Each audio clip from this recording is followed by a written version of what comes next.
65वें श्लोक का भावार्थ है। बंध का निदान है। मूल को बंध के निदान में ये निश्चित हुआ कि ज्ञानी है, सम्यक दृष्टि है, बंध का कारण सिर्फ रागादि करण को मानता है। उपयोग और राग को शामिल अनुभव करना, ज्ञान और राग को, आत्मा और राग को शामिल अनुभव करना, ये बंध है और यही बंध का कारण है। कर्म बंध का कारण ये है। आज जितने भी अज्ञानी हैं वे यही अनुभव करते हैं और इसलिए वे जो बंध के कारण नहीं हैं उनको बंध का कारण मानते हैं और उपयोग और राग का मिश्रण जो वास्तव में बंध का कारण है वो अज्ञानी के ज्ञान में नहीं आता, ध्यान में नहीं आता। सचमुच बंध का कारण कौन है? अपने से बाहर का जो वायुमंडल है वह उसको बंध का कारण मानता है। जैसे समस्त ही सामान्य लोग की ये दशा होती है कि वह बोलवा तो मैं थोड़ा ही झूठ बोलता हूँ। क्या कहता है? कौन बोल रहा है झूठ? मैं बोल रहा हूँ। और दूसरा बिल्कुल भी कारण नहीं है, लेकिन उसका मानना क्या है? मैं तो झूठ बोलता ही नहीं हूँ।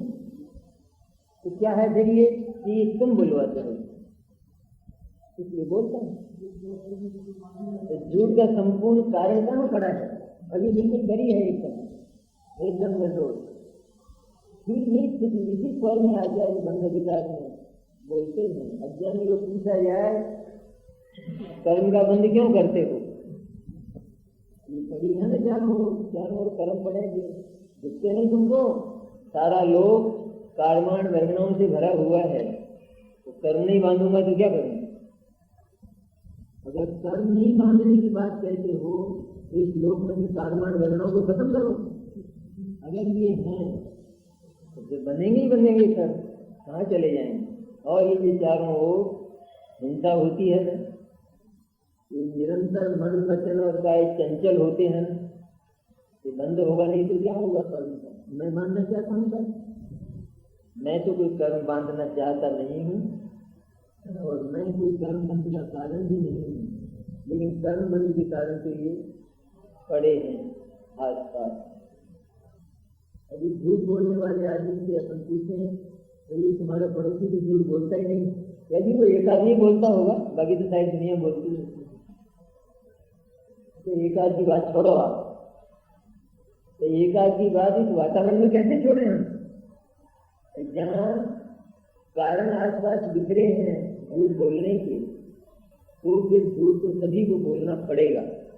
बोलना चाहिए तो नहीं, पर बोलना पड़ेगा अगर आसपास कारण बिखरे हैं तो। और यदि एक भी नहीं बोलता है तो हमारा मानना यह है कि बाहर कोई कारण बिखरा हुआ नहीं। इसी तरह यहाँ अलग अलग उदाहरण देकर आचार्य ने कहा, कार्माण वर्णों से भरे हुए लोग को बंध का कारण मानोगे तो भगवान शुद्ध को भी बंद होगा नहीं होगा? तो भरी हुई है ना सब जगह कार्माण वर्ण। मन वचन काय के योग को अगर बंध का कारण मानोगे तो फिर ये यथाख्यात संयमी है, इनको भी बंद होगा। जीव की हिंसा को बंध का कारण मानोगे तो निराज को एरिया समिति में चलते हुए भी बंद होगा। लेकिन आगम इस बात को कहता है कि इनको इन कारणों से बंद नहीं होता, तो फिर बंध का कोई दूसरा कारण तलाशना होगा और वो यह है कि उस बंध के कारण से मुक्त हो चुके, इसलिए बंद नहीं होता। जहाँ ये अन्य कारण हो वहाँ तो बंद हो भी और न भी हो, लेकिन जहाँ वो कारण नहीं है वहाँ तो बंद होता ही नहीं है। इसलिए बंध का वास्तविक कारण उपयोग में रागाधिकरण है। उपयोग को रागी अनुभव करना, अनुरंजित अनुभव करना, अतिरंजित अनुभव करना, रंगा हुआ अनुभव करना। उपयोग श्वेत है, धवल है, स्वच्छ है, साफ है। उपयोग क्यों साफ है? उपयोग जैसा स्वभाव आत्मा का है वैसा स्वभाव उपयोग का अर्थात ज्ञान का है, और जैसा स्वभाव ज्ञान का है वैसा ही स्वभाव आत्मा का है। तो ज्ञान वो ग्राहक नहीं है, ज्ञान त्यक्ता नहीं है, त्याग करने वाला नहीं है, ज्ञान किसी को अपने में मिलाने वाला नहीं है, ज्ञान किसी से प्रभावित होने वाला नहीं है, ज्ञान किसी पर प्रभाव करने वाला नहीं है। इसलिए ज्ञान शुद्ध है। शुद्ध है तो फिर अज्ञानी का ज्ञान भी शुद्ध है। अज्ञानी का ज्ञान शुद्ध होने पर भी अशुद्ध है। यद्यपि एक ओर से देखा जाए तो अज्ञानी का जो उपयोग है वह भी अज्ञानी की मान्यता के अनुसार कुछ भी ग्रहण नहीं करता है, और अज्ञानी मानता है मैं ग्रहण करता हूँ, लेकिन ग्रहण नहीं करता। इस ओर से देखा जाए तो शुद्ध है वो, इस ओर से देखा जाए तो अज्ञान भी शुद्ध है। शुद्ध है मैंने अज्ञानी जो मानता है वो अज्ञान में भी नहीं होता, अर्थात ज्ञान को कुछ मिलता नहीं है और ज्ञान किसी से प्रभावित होता नहीं है, लेकिन उपयोग शुद्ध और निर्मल है। मैं ज्ञान हूँ और मैं निर्मल और पवित्र हूँ, ऐसा अनुभव नहीं करता हुआ ज्ञान अपने आप को मिलावट वाला अनुभव करता है। ये ज्ञान की अशुद्धता है, ये अपवित्रता है ज्ञान की, और यही बंध का कारण। मेरा कितना बड़ा अपराध हो गया, बात जरा सी और अपराध कितना बड़ा नहीं है। पवित्र को अपवित्र अनुभव करना और फिर अपवित्र चेष्टा करना, ये बहुत बड़ा अपराध है, लोक में भी और इस लोकोत्तर मार्ग में। लोक में अपराध है कि नहीं? नहीं है। किसी की दृष्टि, किसी की नजर खराब है, किसी के पैसे की तरफ खराब हो, किसी के भोजन की तरफ खराब हो, कुत्ता सामने खड़ा रहता है ना। पिकनिक जाते हैं उनको मालूम है कि नहीं, पिकनिक जाने वालों को, तो वहाँ पर और भी तो आते हैं बिना बुलाए बिना न्योते हुए, तो सामने खड़े रहते हैं कि नहीं। उसको भले ये टुकड़ा नहीं डालते तो फिर भला आदमी है वो, भला है वो। कुत्ता खड़ा रहता है ना सामने और बड़ा बुरा लगता है। अभी तेरे को बुरा क्यों लगता है? बेचारा चुप खड़ा है, बुरा क्यों लगता है? अरे वो उल्टी हो जाएगी, इसकी नीयत छोटी है, नीयत इसकी अच्छी नहीं है। क्या नीयत है इसकी? मेरे भोजन पर इसकी नीयत है, इसकी नीयत में मेरे भोजन की मिलावट है, इसलिए ये गंदा है, अच्छा नहीं है। और तू कैसा है? तू क्या उससे कम है? और तेरे को भी बोल दिया जाए तो सिर नहीं फोड़ देगा सामने वाले का, ये कह दिया जाए तो। लेकिन तेरी नीयत में क्या है? तू इस भोजन पर लिपट रहा है, ये क्या है? विश्वानुवृत्ति नहीं है। उपयोग मैंने ज्ञान जो स्वच्छ और पवित्र है उसमें अज्ञानी मिलावट अनुभव करता है, और ये मिलावट में ना ये अभिप्राय, ये आशय, ये इंटेंशन, ये महापाप है। दृष्टि महापाप होती है नहीं? दृष्टि लोग देख नहीं लेते हैं, जिसकी नजर बदल गई, इसकी दृष्टि बदल गई है। अब वो कुछ कर पाता है ये नहीं कर पाता है, ये तो सब उदयाधीन वृत्तियां हैं। लेकिन जहाँ दृष्टि बदल जाती है तो उसको अपराधी मान लिया जाता है। कोर्ट कचहरियां भी उसी को अपराधी मानती हैं। जितने भी न्यायालय हैं वे भी कृत्य पर अवलंबित नहीं, कृत्य पर फैसला नहीं देते, लेकिन अभिप्राय और आशय पर फैसले देते हैं। इसी तरह यहाँ तो बंद होता है साथ में, तो जहाँ उसने पवित्र उपयोग को, पवित्र आत्म तत्व को कषाय के साथ, राग के साथ मिलाया मैंने मिले नहीं, मिला हुआ अनुभव किया, मिलते नहीं है। कषाय और आत्मा, कषाय और ज्ञान ये कभी मिलते नहीं है, लेकिन मिला हुआ अनुभव किया। आलू और मटर भी मिलते थोड़े नहीं। आलू मटर का क्या योग, उनका संबंध क्या? आलू मटर का तो न्यारा न्यारा है कहाँ? लेकिन अब किसी को मिलाए बिना चैन ही नहीं मिलता है, तो उसका कोई क्या है? तो बोले मटर तो आलू के बिना अच्छा नहीं लगता है।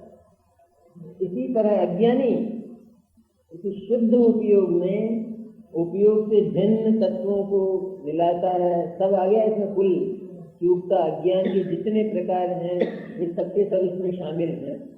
उपयोग में रागाधिकरण, सब देहादि भी आ गया। जिसने रागाधिकरण किया उसने देहाधिकरण किया, उसने कर्माधिकरण किया, उसने सब कुछ किया।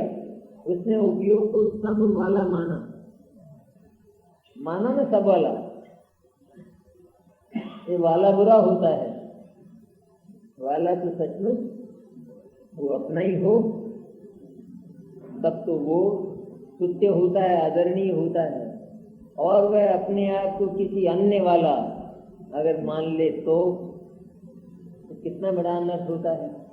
इसी तरह उपयोग अपने को अन्य वाला स्वीकार करता है, अन्यमय स्वीकार करता है।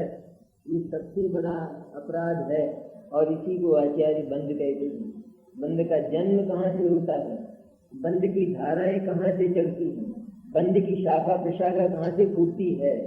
तो उपयोग में जो रागाधिकरण, उपयोग में राग दिखाई देता है लेकिन उपयोग रागी नहीं होता, इतना है बात। उपयोग में राग दिखाई देता है क्योंकि राग का स्वभाव, राग का काम, ज्ञान का काम राग को जानने का है और राग का काम ज्ञान में जानने में आना है, इसलिए राग ये हो गया। तो अज्ञानी को क्या भ्रम होता है? तो उपयोग में दिखाई देने वाले राग को वह उपयोग का ही धर्म, उपयोग का ही स्वभाव, उपयोग का ही अवयव मान लेता है।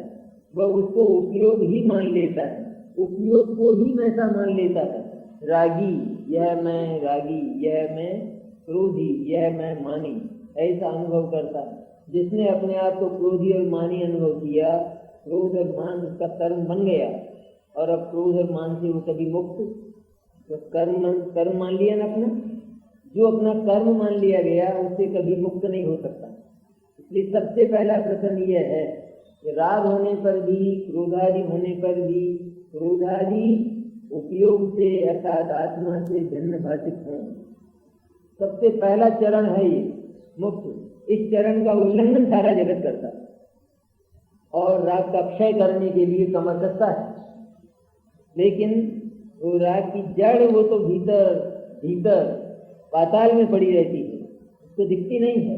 और ऊपर से केवल कैंची से शाखा प्रशाखाओं को ठीक किया करता है, काटा करता है और वो जड़ भीतर से इनको पैदा करती रहती है। तो अज्ञानी को राग का पाताल दिखाई नहीं देता, नजर नहीं आता, इसलिए राग से कभी भी मुक्त नहीं होता, अर्थात अपराधों से कभी भी छूटता नहीं। भावार्थ में क्या कहा? यहाँ सम्यक दृष्टि की अद्भुत महिमा बताई है और ये कहा है कि लोक, योग, कर्म, चैतन्य अचैतन्य का घात वे बंध के कारण नहीं है। इसका अर्थ ये नहीं है कि परजीव की हिंसा से बंध का होना नहीं कहा, इसलिए स्वच्छंद होकर हिंसा करनी, क्योंकि अध्यात्म शास्त्रों में एक रिस्क भी है। जितनी रिस्क मिटती है, जितना खतरा मिटता है, उतना खतरा बना ही रहता है गंदी बुद्धि वाले के लिए। और वो खतरा यह है कि जीव का मरना मारना अगर हिंसा नहीं है, उससे बंद नहीं होता तो मारो, तो फिर मारें, इसमें क्या दिक्कत हुई? इसमें गलती क्या हो गई? जैसे बात तो सही लगती है कि अगर दूसरे जीव की हिंसा से बंध नहीं होता तो फिर मारो, हिंसा करो। क्यों? है कोई जवाब? ज्ञान को मारने वाला हुकुमचंद है जवाब?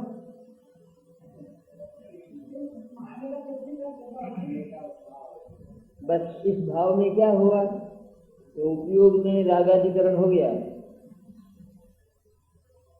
क्योंकि परजीव की हिंसा मैं नहीं कर सकता, मुझसे होती नहीं है, तो फिर करूं। इसमें क्या हुआ? इसमें उपयोग को हिंसक मान लिया, इसमें ज्ञान को हिंसक माना, ये बंद हो गया। ज्ञान को साफ सुथरा और निर्मल अनुभव नहीं किया। ज्ञान निर्मल इसलिए है कि वह किसी की हिंसा करता नहीं है, लेकिन जो ज्ञान को हिंसक मानता है तो वहाँ ज्ञान में रागाधिकरण हो गया उपयोग में। इसलिए ये बात गलत है, क्योंकि ये दीवार नहीं टूटती है इसलिए तोड़ो, इसको लाते मारो। तो लाते मारो तो दीवार टूटेगी या पैर टूटेगा? यहाँ क्या टूटता है? यहाँ जीव मरता है? जीव नहीं मरता, यहाँ बार बार उपयोग टूटता है, यहाँ बार बार उपयोग का आहत होता है, यहाँ उपयोग आहत होता है बार बार। पैर भी टूटता है और सजा भी होती है। दो धंधे हैं यहाँ। उपयोग बार बार अपने से भिन्न पदार्थों से टकराता है तो टकराने में दर्द होता है और फिर सजा भी निगोद की और 8 कर्मों की मिलती है। ऐसा डबल डबल दया नहीं है, ये धंधा दया का नहीं है, इसमें कोई दया नहीं करेगा। बोलो मेरे को बचा लो ना साहब, क्या है ऐसा?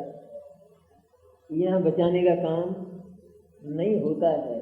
यहाँ तो तुम ये मानो ही मत कि मुझे कोई मारता है और मैं किसी को बचाता हूँ।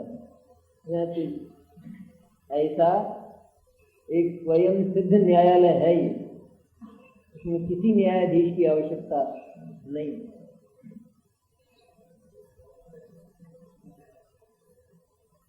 इसलिए परजीवी की हिंसा से बंद का होना नहीं कहा, इसलिए स्वच्छंद होकर हिंसा करनी ऐसा नहीं कहा, क्योंकि जीव की परजीव की हिंसा का भाव होने पर भी, उपयोग में यह आने पर भी कि मैं अन्य जीव को मारता हूँ, मार सकता हूँ, बचाता हूँ, बचा सकता हूँ, ऐसा होने पर भी वह जीव अपने उस भाव से बचता नहीं है, मरता नहीं है, तो भी ऐसा होने पर भी क्योंकि उपयोग ऐसा करने लायक नहीं है और उसने उपयोग को ऐसा करने लायक माना, ये महा अपवित्र आचरण है।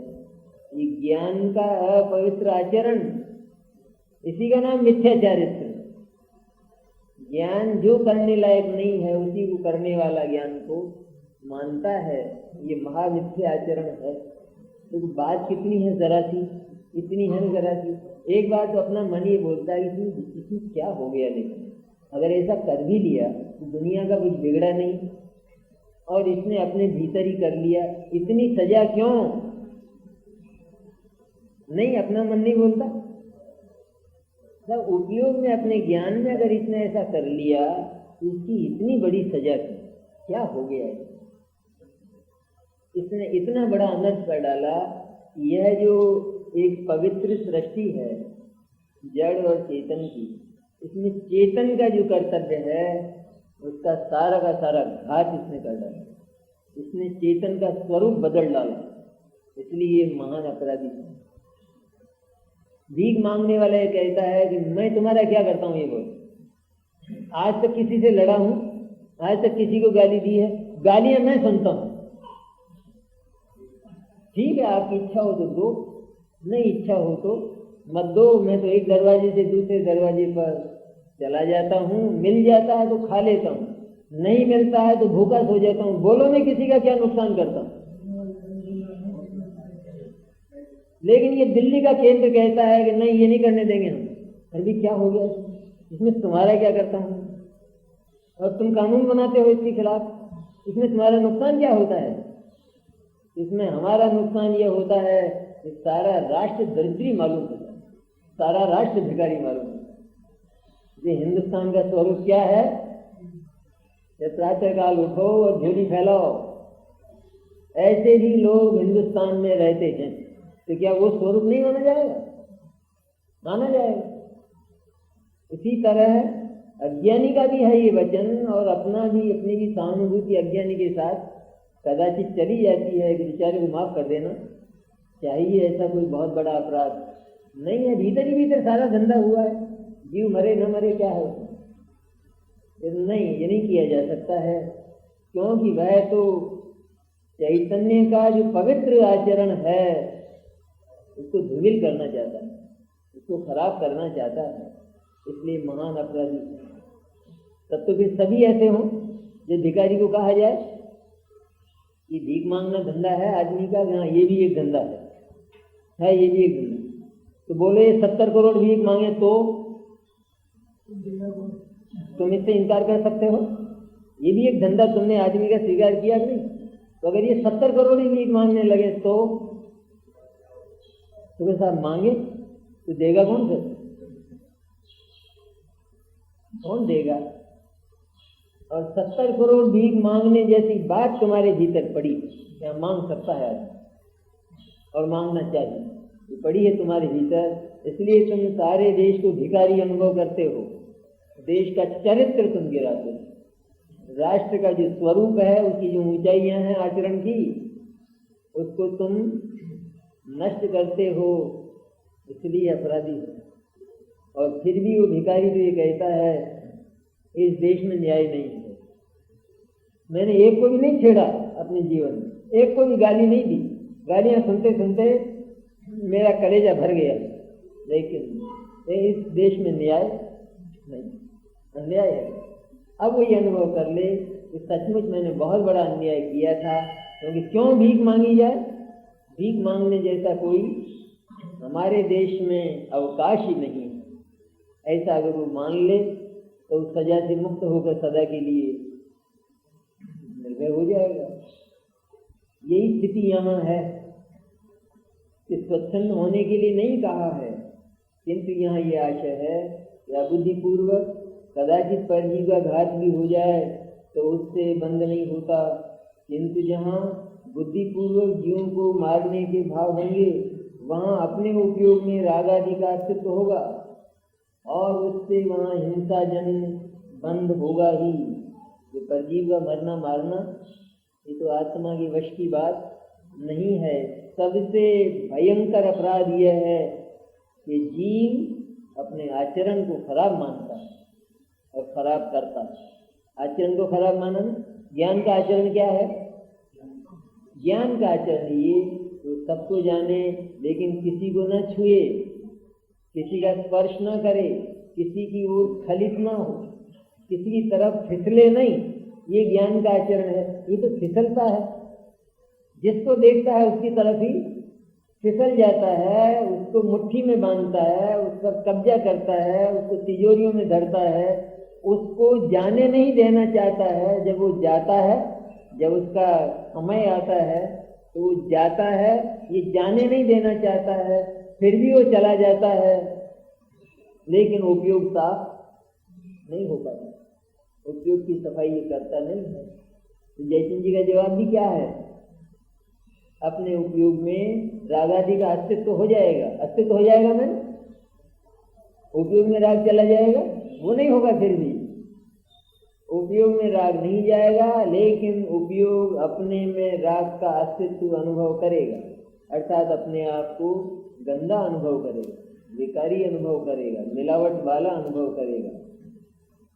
वस्त्र को जैसे रंग का संयोग होता है तो वस्त्र बिल्कुल रंग वाला दिखाई देता है, लाल दिखाई देता है। किसी भी दुनिया के आदमी को पूछा जाए तो देखो ये कपड़ा है ना, भीतर से सफेद है,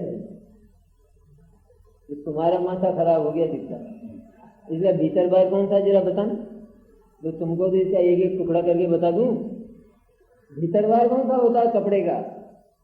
ये भीतर से सफेद है और बाहर से लाल है। सब दुनिया कहेगी कि इनके माथे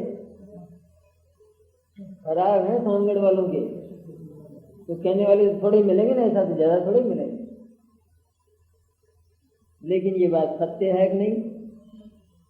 अगर वह भीतर से सफेद नहीं है तो सफेदी कहां से आ गई? फिर कहां से आ गई? फिर जो सचमुच उसका नहीं था, उसके साथ नहीं था, उसके साथ जो एकमेक नहीं हुआ था, वो तो चल दिया। तो आया था और साबुन लगाया और वो चल दिया, लेकिन जो उसका असली था वो रह गया। वो साबुन से नहीं गया, वरना जाना चाहिए था ना। सफेदी साबुन से जानी चाहिए थी ना, जैसे ललाई गई, लेकिन ललाई तो चली गई और सफेदी बच गई। इसका अर्थ हम ये लगाते हैं कि इसका स्वरूप है, और सारी दुनिया के साबुन इकट्ठे करके भी सफेदी को उससे अलग नहीं किया जा सकता, इसलिए ये इसका स्वरूप ही है। अज्ञानी क्या करता है कि वो कपड़े को लाल ही मानता है, वो उपयोग के श्वेत वस्त्र को रंगीन, क्रोधी, मानी, मायावी और लोभी अनुभव करता है। बस ये उसका अपराध है, क्योंकि सारे ही अनाचार यहाँ से जन्म लेते। निदान देखा, डायग्नोसिस कितना जबरदस्त है। केवल अपना आचरण, अपना ज्ञान पवित्र होने पर भी उसका स्वरूप ही पवित्र होने पर भी, ऐसा नहीं कल्पित नहीं है, उपयोग पवित्र ही है, निर्मल है सचमुच। पवित्र होने पर भी उसको वह अपवित्र अनुभव करता है। बस ये है पवित्र को अपवित्र की अनुभूति, ये सारे अनाचारों की जननी है। सारे मिथ्या आचरण, मिथ्या चारित्र यहाँ से पैदा होंगे, सारे अनाचारों की जननी है। इसलिए आचरण अगर ठीक करना हो तो ये निदान सबसे पहले करो कि मैं तो पवित्र आचरण वाला, पवित्र उपयोग वाला, पवित्र स्वरूप वाला तत्व हूँ।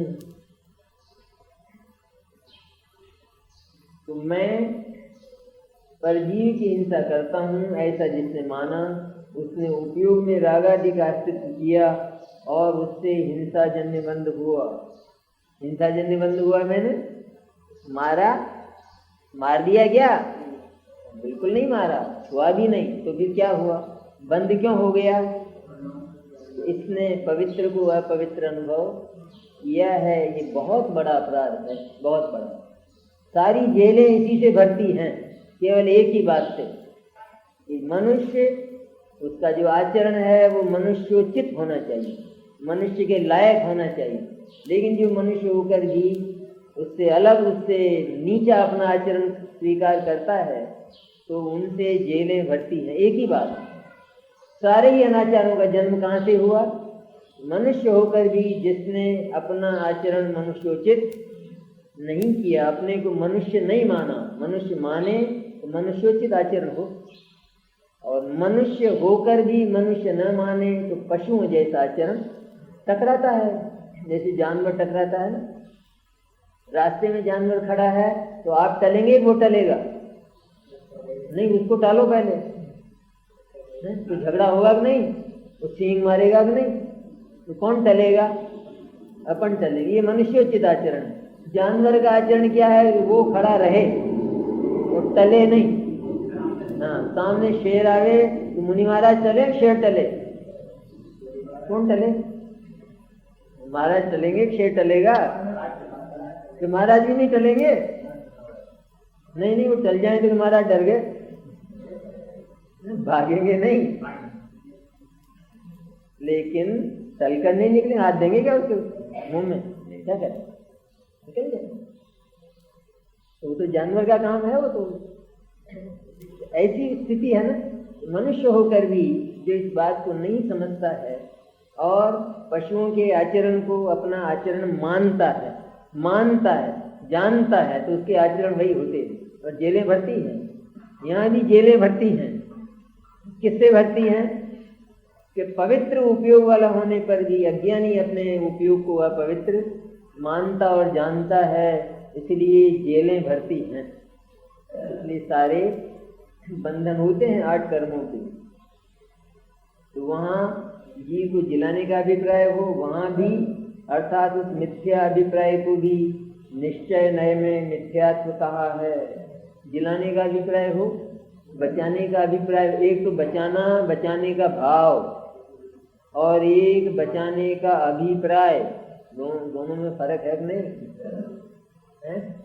बचाने का भाव होने पर भी बचाने का अभिप्राय नहीं होता। ज्ञानी वो अभिप्राय मैंने क्या नहीं, वो बचाना नहीं चाहता था, मारना चाहता था वो, ऐसा अभिप्राय मैंने यह मैं बचाता हूँ, बचा सकता हूँ, इसका नाम है अभिप्राय। बचाने का भाव होने पर भीतर ये मानना कि मैंने बचाया है, मैं बचाऊंगा, बचाना मेरा धर्म और कर्तव्य है, क्योंकि मैं बचा सकता हूँ। वहां से चली बात, क्यों है मेरा धर्म?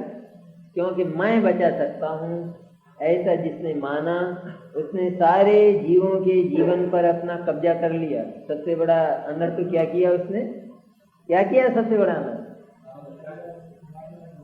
सब जीवों के जीवन पर अपना कब्जा कर लिया। ऐसा कहीं जैसे उपद्रव होता हो, जैसे एक महिला हो और उसके साथ कोई उपद्रव कर रहा हो, कोई शैतान आदमी, तो एक भद्र पुरुष जैसा आता है और वो कहता है उसको कि मैं तुमको बचा सकता हूँ, बचा लूंगा मैं तुम, लेकिन तुमको मेरी पत्नी बन के रहना पड़ेगा। तो बोलो मंजूर कर ले कि ये क्या हो रहा है, ये जो पहले क्या हो रहा है, तुम तो इसी की पर्याय हो। हाँ, ये मेरे आभूषण छीन रहा है और तुम क्या कर रहे हो? तुम तो सब कुछ ही छीन रहे हो सारा। ये क्या करता है? जो ये मानता है कि मैं बचाता हूँ, उसने सबसे पहले तो सारे जीवों के जीवन पर, अस्तित्व पर कब्जा किया। ये कितना बड़ा अपराध कर डाला है उसने कि जब एक भी जीव का जीवन उसके अधिकार में नहीं है। इसलिए उस अभिप्राय का नाम, उस आशय का नाम, उस अहम का नाम, उस ममत्व का नाम सबसे बड़ा कुकर्म अर्थात मिथ्या दर्शन है। चाहे वो बचाने के संबंध में हो अथवा वो मारने के संबंध में हो। लोगों को अपन नहीं देखते कि जिन्होंने हिंसा करना बिल्कुल छोड़ दिया है, और एक भी महाव्रती हो गए हैं, हिंसा करना बिल्कुल छोड़ दिया है, तो हम जीवों को बचाते हैं। तो भीतर ये मानना बैठा नहीं कि हम मार भी सकते हैं, लेकिन मारते नहीं हैं। हिंसा का पता चला, हिंसा कहाँ रहती है? मारने में, बचाने के भाव में रहती है। कहाँ रहती है हिंसा? कि हम जीवों को बचाते हैं, एक जीव को भी हम मारते नहीं हैं, लेकिन मार तो सकते हैं। ये हिंसा का दह, हिंसा की जननी, ये हिंसा की माँ है। यहाँ से हिंसा, झूठ, चोरी, कुशील, परिग्रह की संतानें, और को जब तक समाप्त नहीं किया जाए तब तक ये जन्म की संतति बंद नहीं होती। तो कहाँ तक पहुँचता है ये केस? कहाँ तक पहुँचता है कि नीचे की अदालतें तो रिश्वत खा के और फैसला दे देती है कि नहीं नहीं ठीक है, कोई हिंसा तुमने मारा ही नहीं, बिल्कुल एकदम तिनका तो तोड़ा नहीं तुमने। लेकिन जब सुप्रीम कोर्ट पहुंचते हैं तो कहते हैं तुमको बख्शा नहीं जाता, क्योंकि ये धर्म जनेश्वर का, तीर्थंकरों का है। यहाँ पर लिहाज बिल्कुल नहीं हो सकता है। तुम्हारे भीतर तो हिंसा का दह पड़ा और तुम्हारा आचरण पूरा का पूरा अहिंसक है, और ये आत्मवंचना तुम्हारी तुमको बहुत ठग रही है।